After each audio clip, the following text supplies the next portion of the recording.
Hi everyone, so today I'm here to do my January wrap-up video. So for 2015 I'm doing something slightly different. I'm only going to be doing wrap-up videos. I'm not going to have any set TBRs because last year was a complete disaster with TBR piles for me. I honestly read about 3 or 4 books off of my TBRs each month and I had huge TBRs for each month. So this year I'm just going to stick with wrap-ups and then hopefully I will actually read the books that I want to read every month and not feel like I should read them because they're on a TBR. So let's just get on to all the books I read in January. So the very first book I read in January was When by Victoria Laurie. This one follows a girl who can see everyone's death dates printed above their head, and there's a bit of a murder mystery going on as well. It's a really great read and I gave it a 3 out of 5 stars. The second book I read in January was A Wicked Thing by Rhiannon Thomas.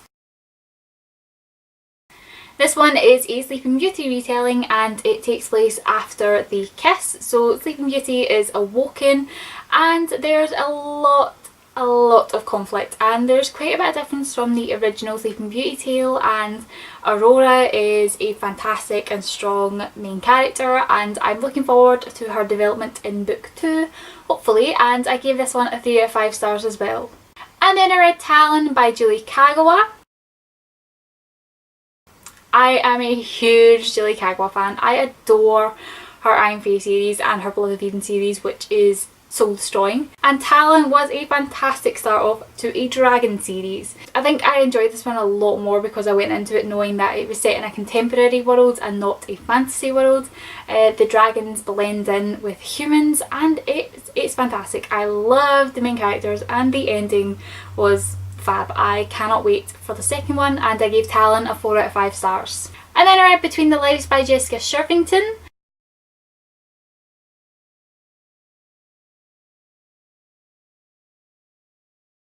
This follows a girl who has 2 separate lives. At midnight she switches between her lives and she basically has to live each day twice.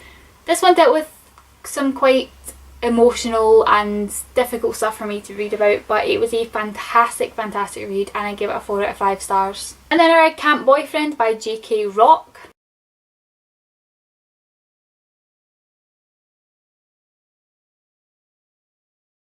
I picked this one up after Between the Lives because I needed something light, and Camp Boyfriend may have been a light read but it also made me extremely angry. The main characters, I wanted to hit them. I only liked Matt. Matt was the only character I liked throughout the whole book. I hated the rest of them. I wanted to punch them all in the face and I ended up giving it a 2 out of 5 stars.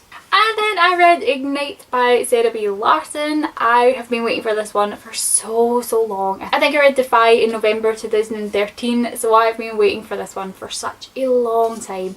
And it was a fantastic follow-up. Alexa got even more kick-ass and I just wanted to cry. It's amazing. I gave it a 4 out of 5 stars. And then I read Never Never by Colleen Hoover and Taryn Fisher.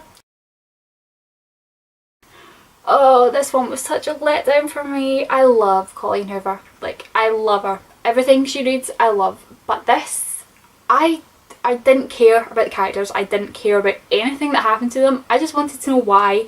And the fact that this was a part 1 of a book, that I had no idea it was a part 1 of a book until I was already halfway through it, I wouldn't have picked it up if I'd known it was part 1 because it was extremely disappointing. I couldn't bother with it. I just wanted to know why all the stuff that was happening to them was happening and didn't find out. So I gave it 2 out of 5 stars, but I have a slight hope that the second part will be better.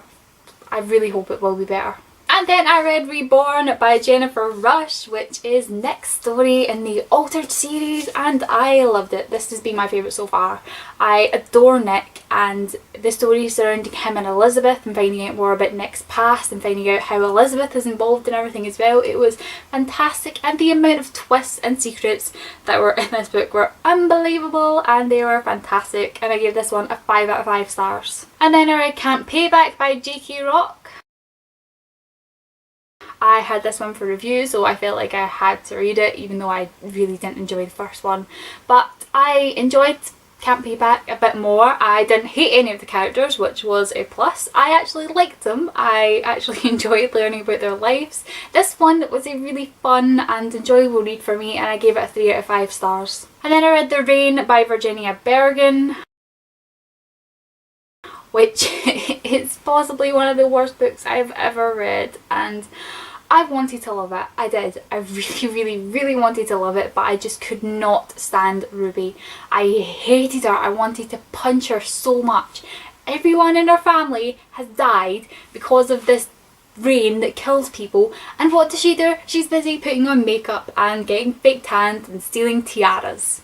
I can't deal with people like that, because she should have been in survival mode, not let's make myself look pretty mode, and I couldn't deal with her. Her whole inner dialogue ruined the whole book for me, and I gave it a 1 out of 5 stars.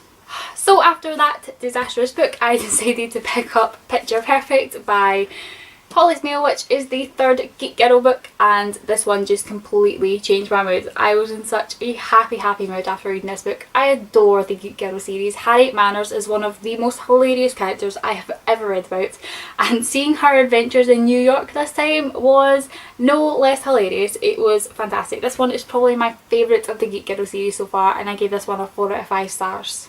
And then I read The Cold Legacy by Megan Shepherd. This is the last book in the Madman's Daughter series. I give this one a 3 out of 5 stars. I enjoyed it slightly more than the second one, which I also gave a 3 out of 5 stars, but I didn't enjoy it enough to give it 4. But it was a lot more enjoyable with the fact that it was a Frankenstein story. Juliet wasn't as annoying as she has been, but she still got on my nerves a wee bit.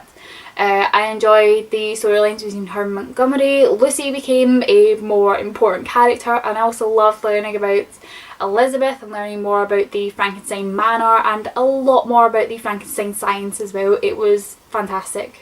And then I read Hero by Samantha Young. Samantha Young is the author of the On Dublin Street series, which I was introduced to last year, and Hero is probably my favourite of her books so far. The characters were a lot more complex, they had a lot more troubles, and their lives were intertwined before they even met, and seeing them overcome all their troubles and actually start to acknowledge that there is chemistry between them was fantastic, and I give this one a 5 out of 5 stars. And then I read Clipped Wings by Helena Hunting. This is the first book that I read for the Brittany vs Samantha 2015 challenge, which is where me and Brittany basically have recommended each other 12 of our favourite books, and we have to read them and hopefully we'll enjoy them. So if you want to find out more about that and find out what books Brittany recommended me and which books I recommended her, I'll leave the links in the description box below. But Clipped Wings is a new adult book. I adore new adult. There's a guy working at a tattoo shop, which kind of correlates to the Marksmen series and Jake Crownover, so I was sold at that as well. There's a lot of angst, and the characters have extremely troubled backgrounds and a lot of guilt. And the ending, oh, I can't wait to read the second one because the ending was fantastic, and I gave Clipped Wings a 4 out of 5 stars. I read All Fall Down by Ali Carter. I'd seen so many fantastic reviews for this one floating around, and I couldn't wait to read it. I don't think I enjoyed it as much as everyone else seems to, because there were quite a lot of 4 and 5 star reviews, and I didn't enjoy it as much as everyone else did. I still liked it, but not as much as everyone else did. Grace kind of got on my nerves a wee bit. The story just didn't really capture my attention as much as I was expecting it to, and I gave it a 3 out of 5 stars because I still really enjoyed it, and the ending has made me desperate for a book 2, but it wasn't the best book I've ever read. And then I read Rebound by Noelle August. I got this one for review because I'm going to be part of the blog tour for it. It's the follow-up to Boomerang, which I really enjoyed, but Rebound was even better. I adored finding out Adam and Alison's stories. I kind of disliked Alison because of what we found out about her in Boomerang, but getting to understand her and getting to see her side of the story in Rebound was a lot better. And I really enjoyed getting to know Adam because we didn't know a lot about him in Boomerang, so it was quite nice to see those two getting together and finding out more about their lives, and I gave this one a 5 out of 5 stars. And the last book I read in January was also the best book I read in January, and it was The Last Time We Say Goodbye by Cynthia Hand. This one deals with an extremely tough subject for me to read about, so I didn't know whether I was actually going to be able to make it through it, but Cynthia Hand has such a fantastic way of writing, and she dealt with the extremely tough subject that this book focuses on. She did it in a fantastic way, and I found myself being able to relate with the main character. So The Last Time We Say Goodbye was such a fantastic book. It was heartbreaking, it was beautifully written, and it was just such an amazing story. I give it 5 out of 5 stars, and I honestly cannot recommend it enough. Okay, so like I said, in February I'm not going to set myself out a TBR, but there are a few books that are coming out in February that I'm definitely going to be reading as soon as they come out, like Better When He's Bad by J. Crownover, The Ruby Circle by Rochelle Mead, and The Return by Jennifer L. Armentrout. So that was my January wrap up video. Let me know in the comments what your favourite read of January was and what February release you're most looking forward to. Thank you guys so much for watching, and I'll be back soon with another video. Bye everyone!